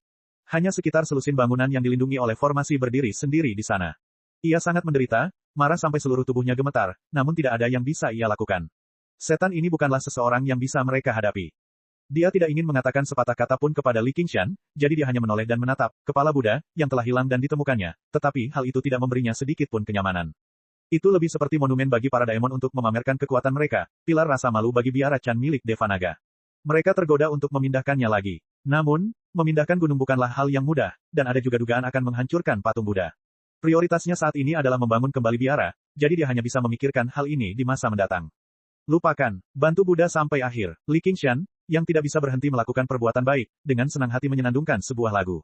Dia mengulurkan tangannya dan mencubit puncak gunung. Setelah beberapa saat, sebuah wajah perlahan muncul. Namun, fitur wajahnya yang terdistorsi membuatnya tampak seperti sedang menghujat Buddha. Dia tidak melakukannya dengan sengaja. Dia sudah berusaha sangat keras. Setelah membentuknya, dia juga merasa sedikit aneh, jadi dia membentuknya kembali beberapa kali, tetapi hasilnya tidak terlalu memuaskan. Dia cukup berpikiran terbuka. Paling tidak, semuanya harus lebih mirip dari sebelumnya. Gunung Buddha besar di masa lalu hanya sebuah gambar potongan. Akan tetapi, ia gagal menyadari bahwa biara tersebut sebenarnya tidak pernah berencana mengubah Gunung Buddha besar menjadi patung Buddha. Jika tidak, mereka akan membangun aula besar di puncak gunung dan banyak biksu yang berjalan-jalan di sana. Ada juga banyak pendeta yang berkeliaran. Bukankah itu sebuah penghujatan? Amitabha, Li Qingshan menyatukan kedua telapak tangannya dan membungkuk ke arah Gunung Buddha besar yang tampak aneh itu. Namun, itu lebih seperti seorang anak yang bermain dengan kencing, menumpuk lumpur ke dalam kuburan, dan kemudian menangis. Biksu Dauntless itu menutup matanya. Ia bahkan tidak punya kekuatan untuk marah lagi. Biksu yang tidak marah itu menggelengkan kepalanya sambil tersenyum. Dia tidak pernah terikat oleh etiket konvensional. Dia tahu bahwa Li Qingshan tidak punya niat jahat. Dia telah menyelamatkan biara Chan dari Devanaga dari lubuk hatinya, jadi bukankah itu tindakan kebaikan? Kaum iblis tidak berpuas diri dalam melakukan perbuatan baik. Busur ini hampir seperti lelucon. Akan tetapi, hal itu belum tentu menjadi langkah pertama dalam memberikan penghormatan kepada Sang Buddha. Setelah memindahkan Hua Sengshan ke Gunung Buddha besar, dia meminta dua raja biksu lainnya untuk mengobatinya. Kedua raja biksu itu sangat membencinya, jadi tak seorang pun dari mereka bersedia membantu. Salah satu dari mereka membuat alasan, mengatakan bahwa ia ingin mengobati para biksu, sementara yang lain langsung menolak. Biksu yang tidak marah itu berkata dengan tegas, anak ini ada hubungannya dengan invasi wilayah iblis. Ini bukan saatnya untuk bertindak berdasarkan dorongan hati. Kedua raja biksu itu saling bertukar pandang dan mendesah. Baru kemudian mereka mengambil tindakan. Hua Sengshan diselimuti cahaya keemasan yang redup. Metode kultivasi Buddha sangat ahli dalam penyembuhan. Tak lama kemudian, ia perlahan terbangun dan melihat sekeliling dengan linglung, hanya untuk melihat beberapa kepala botak berkilau. Ia terkejut. Mengapa aku kembali ke biara Chan Devanaga lagi? Cheng San, kau sudah bangun. Li Qingshan kembali ke wujud manusianya dan bergegas mendekat, membantu Hua Sengshan berdiri. Qingshan, kau baik-baik saja. Itu luar biasa. Hua Sengshan tersenyum lemah sebelum bertanya, apakah ini Gunung Buddha besar? Benar sekali. Para guru besar sudah memahami rencana istana koleksi pedang. Mereka mengerti bahwa aku telah menyelamatkan biara Chan milik Devanaga, jadi mereka sudah mengubur kapak perang itu bersamaku, kata Li Qingshan dengan bangga. Sudut mata biarawan Dauntless berkedut, tetapi dia tidak membalas. Benar-benar, itu luar biasa. Hua Sengshan mengamati ekspresinya dan tahu bahwa masalahnya tidak sesederhana yang dikatakan Li Qingshan, tetapi dia tidak mengungkapnya. Dia bertanya dengan heran, kamu menyelamatkan biara Chan milik Devanaga? Ya, rekan Hua, kau telah berada di istana koleksi pedang selama bertahun-tahun. Apakah kau tahu rincian pasti tentang kolusi istana koleksi pedang dengan wilayah iblis? Tanya biksu yang tidak marah itu. Istana koleksi pedang berkolusi dengan wilayah iblis. Oh, begitu. Mereka mungkin datang ke Aula Demon Suppression kali ini. Hua Sengshan terkejut sebelum menebak alasannya. Ia berkata dengan nada meminta maaf, maaf, Tuan Unraget. Rahasia seperti itu bukanlah sesuatu yang bisa diketahui oleh seorang tetua biasa sepertiku. Hanya saja setelah menjalani kesengsaraan surgawi kedua, pikiran-pikiran jahat perlahan mulai bermunculan di benakku, berkeliaran di sekitarku, itulah sebabnya aku menemukan ada yang salah dengan pedang itu. Namun, aku sudah terlanjur tenggelam ke dalamnya. Itu semua berkat dirimu, Qingshan, yang memaksaku untuk membuat pilihan. Haha, aku selalu melakukan perbuatan baik secara rahasia, kata Li Qingshan. Ya, itu tidak mengejutkan. Biksu yang tidak marah itu agak kecewa, tetapi itu sesuai dengan harapannya. Mungkin hanya pembudidaya pedang hebat yang telah mengalami kesengsaraan surgawi ketiga yang dapat mempelajari rahasia seperti itu. Namun, pada tingkat kultivasi itu, mereka mungkin telah sepenuhnya jatuh ke jalan iblis, tidak dapat kembali. Meskipun begitu, akar dari semua masalah mungkin ada di puncak koleksi pedang. Hua Sengshan mengganti topik pembicaraan. Puncak koleksi pedang. Apa maksudmu? Petik 2. Biksu yang tidak marah itu bertanya dengan tergesa-gesa. Dia menduga bahwa istana koleksi pedang telah disihir oleh wilayah iblis. Dia bahkan menduga bahwa ada gua iblis di istana koleksi pedang yang secara khusus digunakan untuk berkomunikasi dengan wilayah iblis. Namun, dia tidak pernah menduga puncak koleksi pedang. Bagaimanapun, itu hanyalah sebuah gunung. Itu telah ada selama beberapa milenium. Saya pernah membaca catatan sejarah istana koleksi pedang. Istana koleksi pedang pada awalnya tidak disebut Istana Koleksi Pedang, dan juga tidak memiliki organisasi yang hebat. Istana ini baru mulai bangkit setelah penguasa istana ketujuh, pedang tersembunyi Sikong. Biksu Dauntless menyela, itu bukan rahasia. Pedang tersembunyi Sikong dikenal sebagai pedang 9 provinsi di masa lalu, dan bahkan sekarang, dia disembah oleh semua pembudidaya pedang di dunia. Dia mengubah nama Istana Pedang Ilahi menjadi Istana Koleksi Pedang. Faktanya, Anda dapat mengatakan bahwa dia adalah penguasa istana pertama dari Istana Koleksi Pedang. Li Qingshan menggelengkan kepalanya pelan. Perubahan nama ini sungguh tidak pantas. Puncak koleksi pedang juga muncul pada saat itu. Gu Yanying tenggelam dalam pikirannya. Benar sekali, bahkan banyak pedang terkenal dan berharga muncul di generasi itu, yang menjadi fondasi Istana Koleksi Pedang. Maksudmu pedang tersembunyi Sikong berkolusi dengan wilayah iblis dan menanam benih iblis di pedang-pedang di puncak koleksi pedang? Tanya biksu yang tak marah itu. Itulah titik keraguan terbesar. Kepala istana Sikong itu sudah lama naik tahta, sementara banyak pedang di puncak koleksi pedang dikumpulkan kemudian. Misalnya, pedang asliku baru masuk ke istana koleksi pedang 2700 tahun yang lalu. Siapa yang menanam benih iblis di pedang itu? Mungkin itu adalah mantan penguasa istana dari istana koleksi pedang. Jika mereka sudah lama bersekongkol dengan wilayah iblis, kata Biksu Dauntless. Biksu yang tidak marah itu menolaknya. Itu tidak mungkin. Mereka belum sepenuhnya berubah menjadi ras iblis. Mereka bahkan tidak memiliki sedikit pun ki iblis, jadi mereka tidak dapat memadamkan benih iblis. Dan, sifat iblis dalam benih iblis sangat murni. Itu juga bukan sesuatu yang dapat dicapai oleh Raja Iblis biasa. Itu mungkin dilakukan oleh Kaisar Iblis dan Raja Iblis dari wilayah iblis. Gu Yanying berkata, tetapi itu memerlukan pembukaan gua iblis dan pengiriman pedang, tetapi jangan bicara tentang harga yang harus kita bayar untuk membuka gua iblis setiap kali atau apakah itu sepadan. 2700 tahun yang lalu, Sia Besar telah berdiri sendiri dan menempa 9 kuali. Membuka gua iblis jelas tidak dapat menipu kuali provinsi hijau milik Yang Mulia Raja Chu. Saya tidak pernah memikirkan hal itu. Hanya saja sebagai seorang kultivator pedang, saya tahu betapa sulitnya mengutak-atik pedang yang dapat mengikat kehidupan seorang kultivator pedang, dan benih iblis hanya terbentuk dari kesadaran iblis. Mustahil bagi mereka untuk ada selamanya. Setiap pedang diambil dari puncak koleksi pedang dan dikembalikan ke sana. Oh ya, Yanying, jangan bilang kalau orang yang kita temui itu dari puncak koleksi pedang. Li Qingshan mengingat suara menyedihkan di paviliun tepi air angin pendengar. Chapter 1099. Di paviliun pedang tersembunyi yang suram, Tetua Tian dan Tetua Di duduk berhadapan, masing-masing berpikir. Untuk pertama kalinya dalam 1 abad, mereka tidak berminat mempelajari kitab pedang langit dan bumi. Segala sesuatu yang telah terjadi di Gunung Buddha Agung telah memengaruhi mereka, berubah dari ketidakpercayaan menjadi ketidakpercayaan menjadi ketidakpercayaan menjadi keheningan saat ini. Itu baru 2 jam. Baik atau jahat, para kultivator pedang tidak pernah kekurangan ketegasan, tetapi saat ini, mereka sangat ragu-ragu. Haruskah kita? Tetua Tian berkata dengan ragu-ragu. Apakah kamu sudah melupakan ajaran leluhur? Kita tidak bisa melakukan itu kecuali kita berhadapan dengan kehancuran. Itu sama sekali bukan sesuatu yang bisa kita kendalikan. Tetua Di menolak dengan tegas sambil matanya berkedip-kedip karena ketidakpastian. Jika ini terus berlanjut, pemusnahan seluruh sekte akan terjadi di depan mata kita. Li Qingshan, Bulan Utara. Tetua Tian merenungkan kedua nama ini. Jika aku tahu lebih awal, aku akan dengan paksa menahannya di sini. Tidak perlu membahas masalah masa lalu, jika kita benar-benar melakukannya saat itu dan membiarkannya mengamuk di sini, nyawa kita akan terancam, apalagi hal lainnya. Penatua Di merasa sedikit lega. Prestasi Li Qingshan di Gunung Buddha Agung terlalu mengerikan. Itu benar, Tetua Tian mengangguk. Mereka berdua adalah Tetua Agung dari Istana Koleksi Pedang, tetapi mereka tidak merasakan kesedihan atau kemarahan atas kematian ketiga wanita itu. Sejak benih iblis itu tumbuh, simpati mereka telah dicabut dari hati mereka. Mereka juga tidak menemukan sesuatu yang salah dengannya. Para pembudidaya pedang seharusnya sedingin pedang sejak awal, meninggalkan semua pikiran yang lemah dan mengganggu. Menegakkan keadilan tidak lebih dari sekadar angan-angan. Tidak perlu terlalu khawatir, saudara senior. Formasi pedang langit dan bumi, milik Istana Koleksi Pedang menggunakannya sebagai intinya. Formasi ini tidak selemah dan tidak berdaya seperti formasi Sansekerta Pemurnian Dunia, milik Biara Chan dari Devanaga. Jika keadaan semakin mendesak, kita akan membiarkan mereka bertarung sampai mati, kata Tetua Di. Benar sekali, adik junior memang tahu tempatnya. Tetua Tian memuji. Di luar sana akan terjadi kekacauan. Kakak senior, tenangkan mereka. Setelah itu, Tetua Di kembali memejamkan matanya, membenamkan dirinya dalam alam pedang langit dan bumi yang menakjubkan. Tetua Tian tiba di luar aula. Awan gelap menggantung rendah di langit, membuatnya sangat gelap. Kilatan cahaya berkelebat di antara berbagai puncak. Semua orang di Istana Koleksi Pedang panik, tetapi dia tidak terburu-buru untuk menenangkan mereka. Dia bahkan tidak berencana melakukan itu. Sebaliknya, dia mengangkat kepalanya dan menatap puncak koleksi pedang, menunjukkan sedikit rasa jijik. Adik junior, oh adik junior. Kamu sudah mencapai situasi seperti itu, tetapi kamu masih menahan diri dan mencari stabilitas. Kamu sama sekali tidak memiliki keberanian. Itulah kelemahan terbesarmu. Di dalam istana pedang tersembunyi yang gelap, Tetua Di membuka matanya lagi. Kakak senior, oh kakak senior, kau selalu suka mengambil risiko. Kau mengandalkan bakatmu untuk datang ke sini, tetapi kau tidak tahu bahwa begitu seorang penjudi kalah sekali, kau akan bangkrut. Aku tidak akan berjudi denganmu kali ini. Dia terbang ke puncak pedang, san pedang-pedang. Pedang di pedang.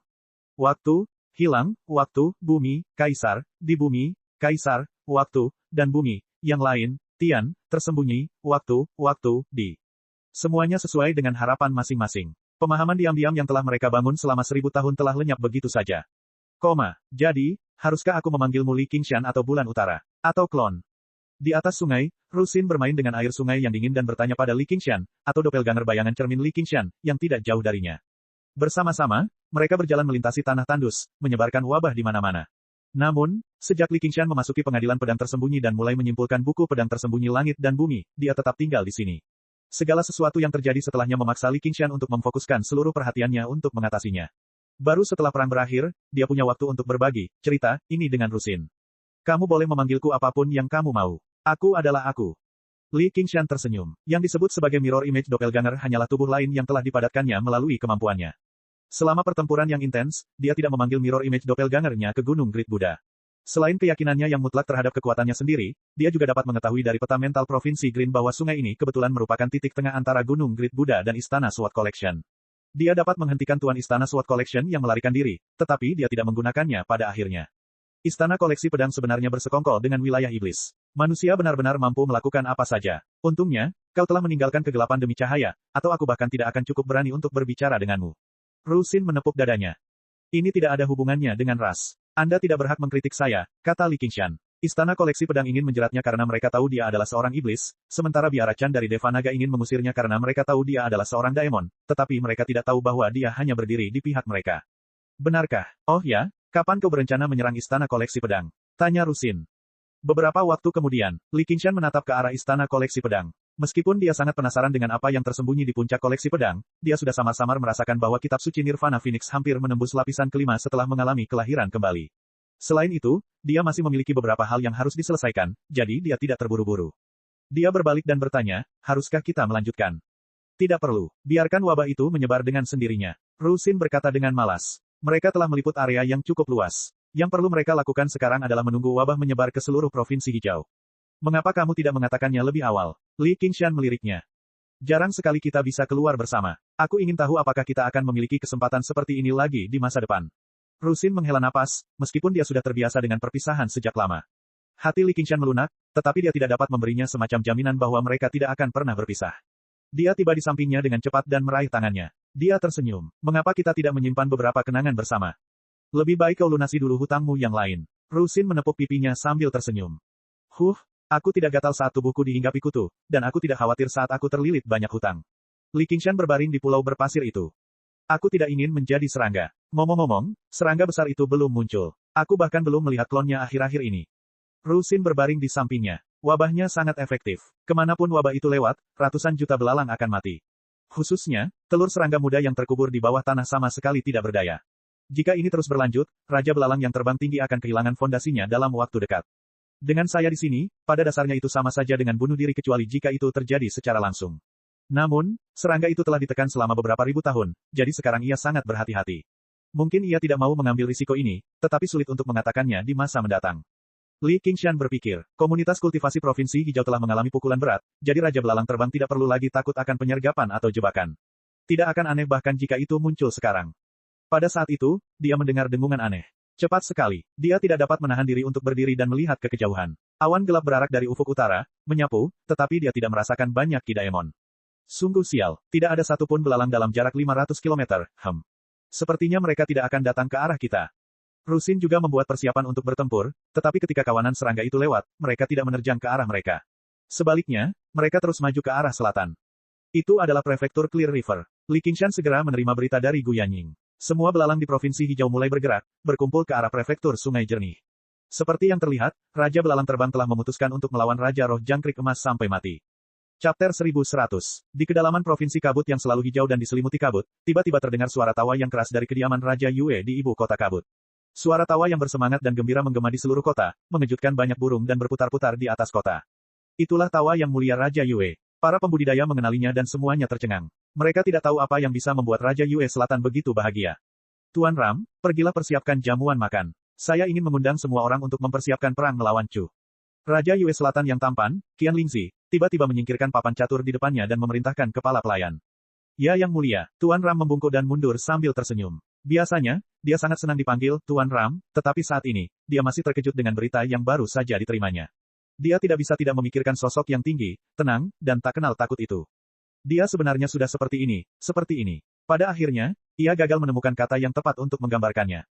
Juga, kirim Liangmu ke Provinsi Hijau. Aku ingin menyiapkan hadiah yang luar biasa untuknya. Sungguh, Raja Liar. Raja Yue Selatan kembali memberi perintah sambil mondar-mandir dengan gembira di bawah pohon aprikot.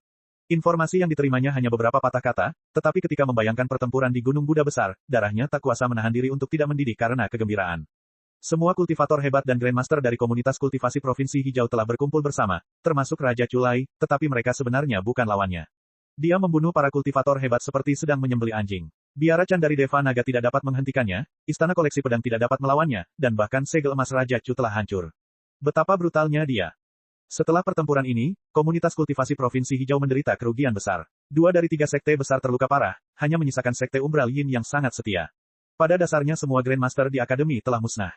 Untuk pertama kalinya dalam beberapa milenium, kerajaan Chu jauh lebih lemah daripada kerajaan Yue. Mengirim Li Qingshan kembali ke Provinsi Hijau pada dasarnya adalah keputusan terbaik yang pernah dibuatnya dalam hidupnya. Wabah belalang di Provinsi Hijau belum mereda, sementara wabah iblis di Provinsi Kabut telah dipadamkan oleh Raja Pohon Beringin dan Raja Yue Selatan bersama-sama. Mereka telah menyegel semua gua iblis, jadi mereka tidak perlu khawatir lagi. Sekarang adalah waktu yang tepat untuk memusnahkan mereka. Semakin Raja Yue Selatan memikirkannya, semakin bersemangat dia. Dia sudah mulai memikirkan kemuliaan mempersembahkan kurban kepada leluhurnya setelah dia menghancurkan kerajaan Chu. Dia melihat pohon beringin kecil dalam pot di depan papan catur. Ia menggunakan cabang yang sederhana untuk mengatur ulang papan catur. Tuan, kata Raja dari Raja Buddha, Yang Mulia sedang bersemangat sekali, jadi sebaiknya aku tidak banyak bicara untuk meredam semangatmu. Tawa Raja Pohon Beringin Agung pun menghilang. Jika ada yang kurang dalam pikiranku, mohon bimbingannya, Dewi Pohon. Raja Yue Selatan membungkuk dalam-dalam.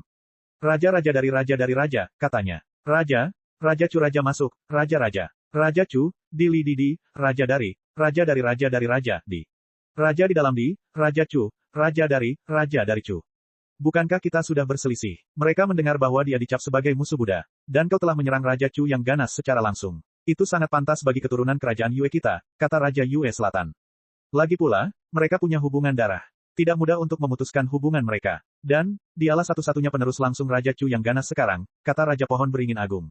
Demikian pula yang dipikirkan oleh Raja Culai, itulah sebabnya ia menderita kekalahan di Gunung Buddha Besar, kata Raja Pohon Beringin. Raja Chu yang ganas juga berpikiran sama, itulah sebabnya Gunung Buddha Agung dikalahkan. Jika Putri Bulan Kegelapan ingin menghentikanmu, mengapa Raja Iblis Bulan Utara mengabaikannya begitu saja? Itulah yang dipikirkan Raja Culai juga, itulah sebabnya Gunung Buddha Agung mengalami kekalahan. Putri Dark Moon ingin menghentikanmu, jadi bagaimana mungkin Raja Iblis Bulan Utara mengabaikannya begitu saja? Berita apa? Sekte Umbral Yin telah hancur. Dari para tetua Xuan Ming, hanya tetua Ming yang berhasil melarikan diri, kata Raja Pohon Beringin. Siapa yang melakukannya? Raja Yue Selatan menggigil dalam hati. Sekte Umbral Yin memiliki akar yang dalam, dan mereka menguasai gerbang hantu kelaparan, namun mereka telah dihancurkan. Dia, sendirian, kata Raja Pohon Beringin. Ini. Raja Yue Selatan terdiam. Ekspresinya berubah sejenak sebelum tiba-tiba mengambil keputusan. Apapun yang terjadi, kita harus menaklukkan Chu. Godaannya terlalu besar, bahkan jika peluang keberhasilannya hanya 30%, dia akan melakukannya. Kalau aku saja tidak berani mengambil risiko ini, lalu kamu laki-laki macam apa?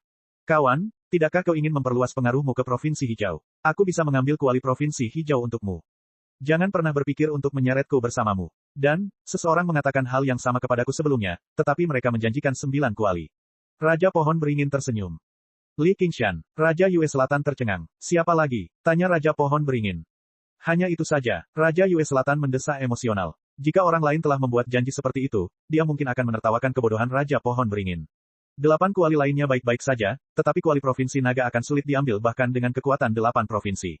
Namun, jika orang itu adalah Li Qingshan, maka ia hanya bisa iri dengan kekayaan Raja Pohon Beringin. Ketika dia memikirkan hal itu, dia tiba-tiba merasa lucu. Ketika Li Qingshan mengaku berteman dengan Raja Pohon Beringin di masa lalu, semua orang mengira dia mencoba memanjat ke cabang yang lebih tinggi. Siapa yang mengira bahwa setelah sekian lama, situasinya akan benar-benar berubah? Sebaliknya, Raja Pohon Beringin akan mengandalkannya untuk menyelesaikan perbuatan besarnya. Mungkin tidak lama lagi, dia akan berdiri di puncak 9 provinsi.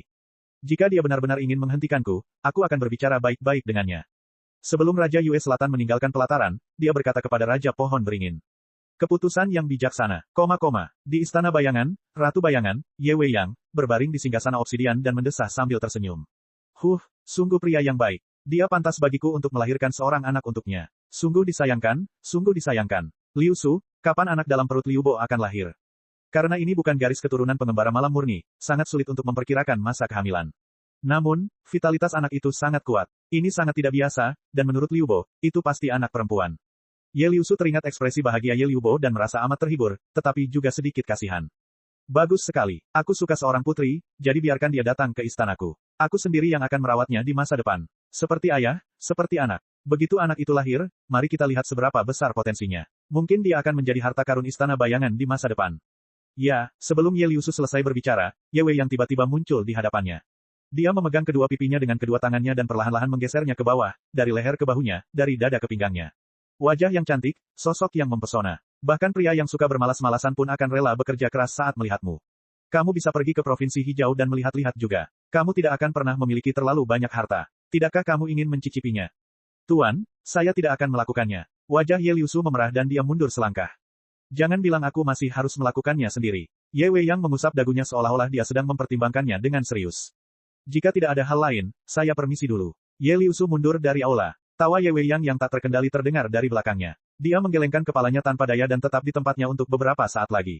Sebaiknya dia memberitahu Liu Bo berita ini sesegera mungkin. Katakan padanya bahwa sebelum anak ini lahir, dia telah diselimuti oleh kemuliaan ayahnya. Cek cek cek cek cek cek cek cek. Rakan-rakan kultivator sekalian, sebelum retret, sila terus berkultivasi untuk jurus subscribe, like, share dan komentar agar sekte novel Sadim terus berkembang pesat.